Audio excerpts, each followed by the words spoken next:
Where is everyone? They're not all in the toilet, are they? Maybe they're in the library. Let's have a look.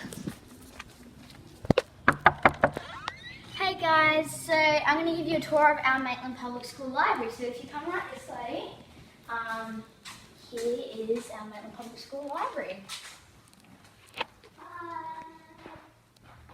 Hi.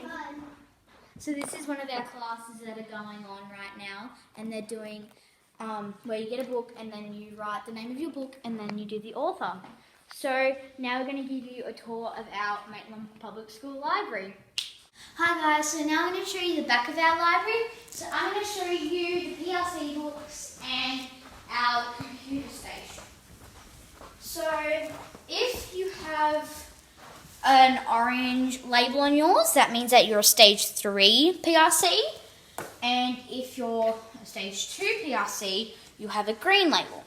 So after you finish reading your PRC books, or especially if you're a kindergarten, you can get one of those books and you can read it. But mainly kindergartens have picture books. Now, if you come over here with me, we have our computer station, we have our HPs, and we have our ThinkPads.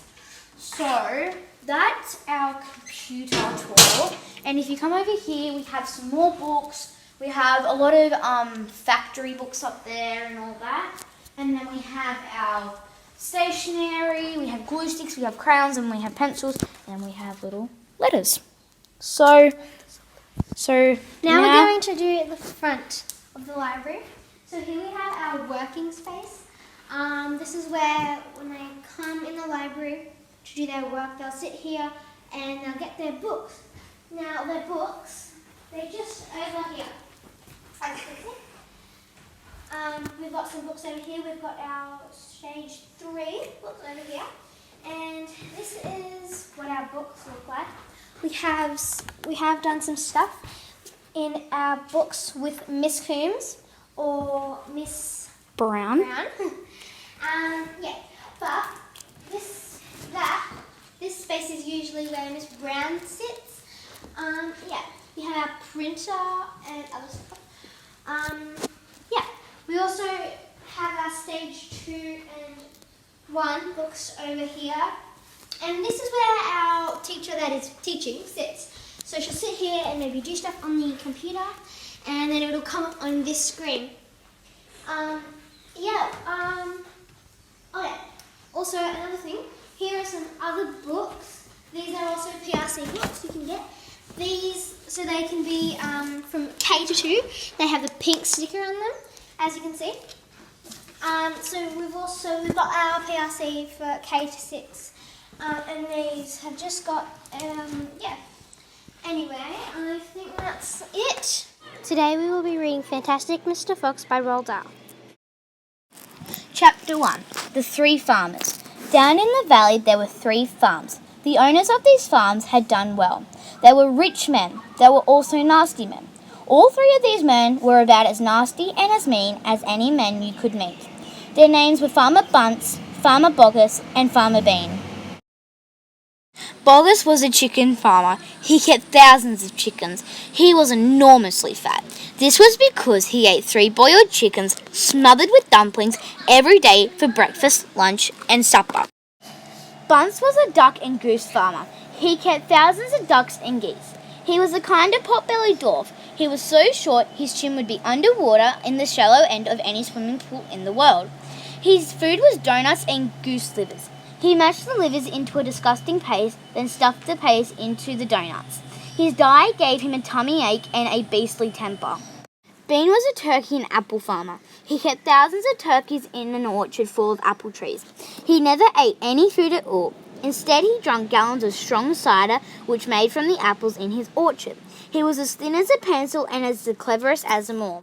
Boggis and Bunce and Bean, one fat, one short, one lean. These horrible crooks, so different in looks, were none less equally mean. This is what the children round about used to sing when they saw them. Chapter 2, Mr. Fox. On a hill above the valley there was a wood. In the wood there was a huge tree. Under the tree was a hole. In the hole lived Mr. Fox and Mrs. Fox and their 4 small foxes. Every evening, as soon as it got dark, Mr. Fox would say to Mrs. Fox, "Well, my darling, what shall it be this time? A plump chicken from Bogus, or a duck or goose from Buns, or a nice turkey from Bean?" And when Mrs. Fox had told him what she wanted, Mr. Fox would creep down the valley in the darkness of the night and help himself.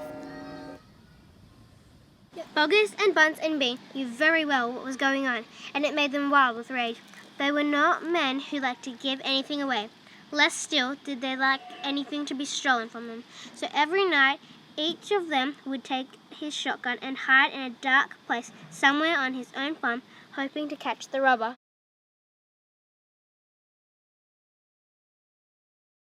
But Mr. Fox was too clever for them. He always approached a farm with the wind blowing in his face. This meant that if any man were lurking in the shadows ahead, the wind would carry the smell of that man to Mr. Fox's nose from far away. Thus, if Mr. Bogus was hiding behind his chicken house number 1, Mr. Fox would smell him out from 50 yards off and quickly change direction, heading for chicken house number 4 at the other end of the farm. "Dang and blast that lousy beast," cried Bogus. "I'd like to rip his guts out," said Bunce. "He must be killed," cried Beast. "But how?" said Bogus. "How on earth can we catch the blighter?" Bean picked his nose delicately with a long finger. "I have a plan," he said. You've never had a decent plan yet," said Bunce. "Shut up and listen, Bean. Tomorrow night we will all hide just outside the hole where the fox lives. We will wait there until he comes out. Then bang, bang, bang, bang." "Very clever," said Bunce. "But first we shall have to find the hole." "My dear Bunce, I've already found it," said the crafty Bean. "It's up in the wood on the hill. It's under the huge tree." Make sure you